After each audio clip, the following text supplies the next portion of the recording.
நான் அண்ணாச்சி ஆறுமுக பாண்டியன். சிரிப்போம் சிந்திப்போம் என்ற நிகழ்ச்சியில் சந்திப்பதில் மகிழ்ச்சி.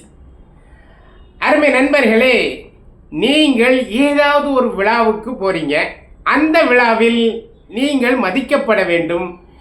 உங்களுக்கு அவர்கள் மரியாதை கொடுக்க வேண்டும் என்றால் ஒரு சின்ன வழி இருக்கு, ஒரு சுலபமான வழி இருக்கு. வேற ஒன்றும் இல்லை. நீங்கள் எங்கே போனாலும் தனியாக போவாதீங்க. ஒரு 4 பேரை வச்சுக்கிங்க.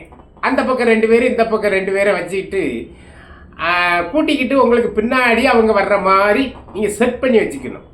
செட் பண்ணி வச்சுக்கிட்டு நீங்கள் போகிற வழியில் அவங்க வாழ்க போடணும். அண்ணாச்சி வாழ்க, அண்ணாச்சி வாழ்க, வருங்கால முதல்வர் அண்ணாச்சி வாழ்க என்று அந்த கோஷத்தை போடணும். போட்டாச்சுன்னு வச்சுக்கிங்களா, இந்த கூட்டம் உங்களை திரும்பி பார்க்கும்.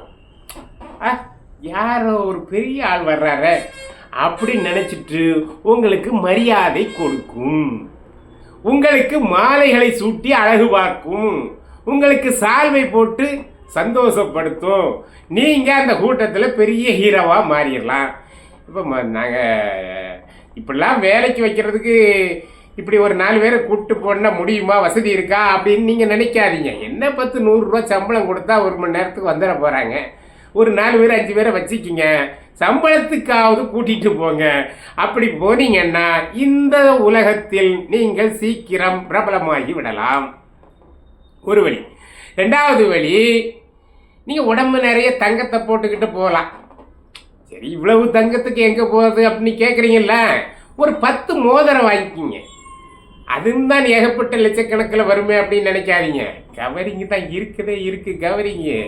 ஒரு 50 ரூபாய்க்கு ஒரு மோதிரம் கிடைக்கும். 10 விரல்லையும் மாட்டிக்கிட்டு அப்படியே நடந்து போங்க. இந்த உடம்புலையும் கொஞ்சம் செயினெல்லாம் போட்டால் நல்லது தான். இப்படி இல்லைன்னா 10 மோதிரம் போதும். இப்படியே போட்டுக்கிட்டு இப்படியே போங்க. இந்த விரலை காட்டிக்கிட்டே போகணும். அப்படி விரலை காட்டிக்கிட்டே போகும்போது என்ன ஆகும்னா, உங்களை இந்த உலகம் திரும்பி பார்க்கும்.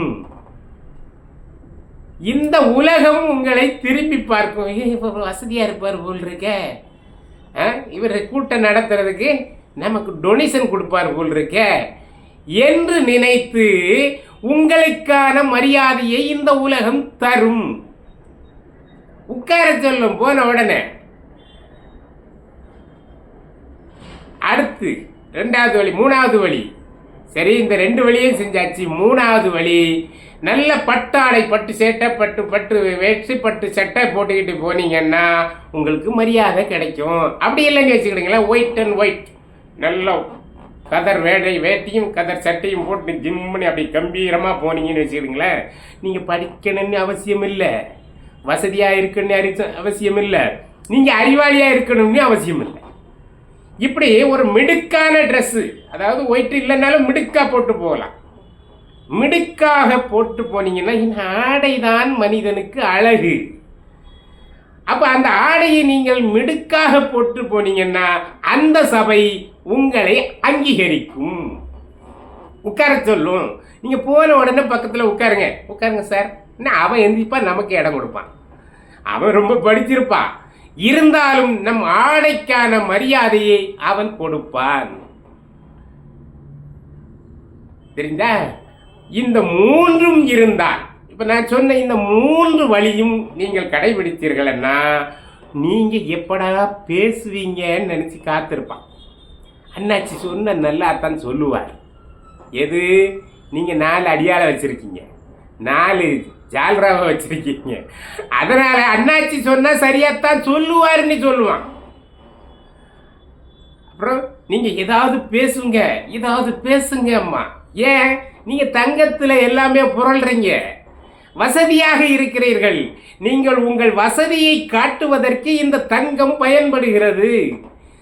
ஆகவே நீங்களை உங்கள் வாயில் இருந்து ஏதாவது வார்த்தை வந்தா அது தங்கமாத்தான் இருக்கும் என்று இந்த உலகம் நம்பும். அப்புறம் நீங்கள் மிடுக்கான ட்ரெஸ் போட்டிருந்தீங்கன்னு வச்சுக்கிடுங்களேன், நீங்கள் படித்து இருக்க வேண்டிய அறிவுகளை, நீங்கள் முட்டாளாக இருந்தாலும் அவன் அறிவாளின்னே நினச்சிக்குவான். படிச்சிருந்தா இன்னைக்கு நல்ல ட்ரெஸ்ஸு போட்டிருந்தாலே அவன் அறிவாளி என்று இந்த உலகம் நம்புகிறது. உங்களுடைய பேச்சுகளை அவர்கள் எதிர்பார்த்து காத்திருக்கிறார்கள். நமக்கான மரியாதை அவர்கள் தருவதற்கு காத்திருக்கிறார்கள்.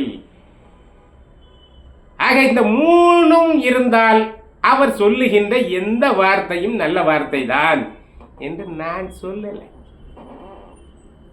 1000 வருடங்களுக்கு முன்பு நம்ம அவ்வை கிழவி அழகாக பாடி வைத்து போயிருக்கான்.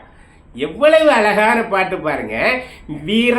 விரகர் இருவர் புகழ்ந்திட வேண்டும், விரகர் இருவர் புகழ்ந்திட வேண்டும், விரல் நிறைய மோதிரம் வேண்டும், அறையதனில் பஞ்சேனும் பட்டேனும் இருந்தால் அவர் கவிதை நஞ்சாய் வேம்பாய் இருந்தாலும் நன்றே. எப்படி சொல்லியிருக்கா பார்த்தீங்களா? விரகர் இருவர் வேண்டும், அந்த ஜால்ரா 2 பேர் வேணும், விரல் நிறைய மோதிரம் வேண்டும், அரையதனில் இடுப்பிலே பஞ்சேனும் பட்டேனும் இருந்தால், இந்த 3ம் இருந்தால் அவர் சொல்லுகின்ற வார்த்தைகள் அந்த வேம்பாய்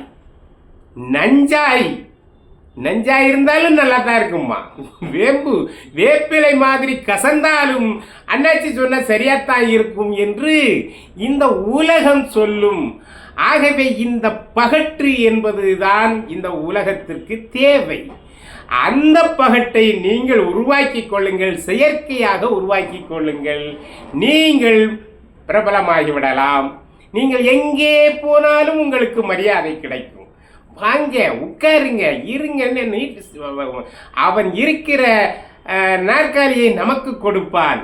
மேடைக்கு கூப்பிடுவான், சால்வையை போடுவான், மாலையை போடுவான், மரியாதை செய்வான், நம்மளை பேச சொல்லி கெஞ்சுவாங்க. ஆனால் உண்மையான பேச்சாளர் அங்கே லைனில் முன்னாடி காத்திருப்பான். பார்த்துருக்கீங்களா? நிறைய திறமைசாலிகள் அடிபட்டு போகிறாங்க. காரணம் அவன்கிட்ட வசதியும் இல்லை, வாய்ப்பும் இல்லை. முன்னாடி உட்கார்ந்து இருந்துக்கிட்டு தன்னுடைய கற்பனை வளர்த்து சுழட்டிக்கிட்டே இருக்கிறான். ஆனால் இந்த மோதிரம் போட்டவரை கூப்பிட்டு பேசுங்க அண்ணாச்சி, பேசுங்க அண்ணாச்சி, பேசுங்கன்னு சொன்ன உடனே இவன் மைக்கை பிடிச்சிட்டு அவனுக்கு ஆரம்பிக்கவும் தெரியல, முடிக்கவும் தெரியல. ஐயோ பாவம். சில கூட்டங்களில் போனீங்கன்னா அறுத்துறானே, அதை விட கழுத்தை அறுத்தரலாம் போல் இருக்கு. அந்த அளவிற்கு அவ்வளவு மோசமாக பேசுகிறார்கள். ஏன் திறமை இல்லாதவர்கள் ஏன் மேடைக்கு அழைக்கப்படுகிறார் என்றால் இந்த 3 பகட்டும் இருக்கின்ற காரணத்தால் தான். ஆகவே தான் அவ்வை அன்றைக்கே 1000 வருடங்களுக்கு முன்பே நமக்கு சொன்ன அந்த அற்புதமான வரிகள் தான் இந்த விரகர் இருவர் புகழ்ந்திட வேண்டும், விரல் நிறைய மோதிரம் வேண்டும், அரையதனில் பஞ்சேனும் பட்டேனும் இருந்தால் அவர் தவன் கவிதை நஞ்சாய் வேம்பாய் இருந்தாலும் நன்றே என்று அவ்வை பாடி வைத்திருக்கின்றார். ஆகவே நீங்கள் குறுக்கு வழியில் பிரபலமடைய வேண்டும் என்றால் நீங்கள் ஜால்ரா வைத்துக் கொள்ளுங்கள். நீங்கள் குறுக்கு வழியிலே உங்களுக்கு மாலை மரியாதை கிடைக்க வேண்டும் என்றால் நீங்கள் தங்கங்களை போட்டுக்கொண்டு பகட்டாக செல்லுங்கள். நீங்கள் குறுக்கு வழியிலே மரியாதை பெற வேண்டும் என்று சொன்னால் மிடுக்கான ட்ரெஸ்ஸோடு, மிடுக்கான உடையோடு நீங்கள் சென்று வாருங்கள், உங்களுக்கான மரியாதை கிடைக்கும். இதிலே சந்தேகமே இல்லை என்று நான் சொல்லவில்லை, அவ்வை சொல்லி இருக்கின்றார். நன்றி. மீண்டும் அடுத்த கூட்டத்தில் சந்திப்பதும் நன்றி. வணக்கம்.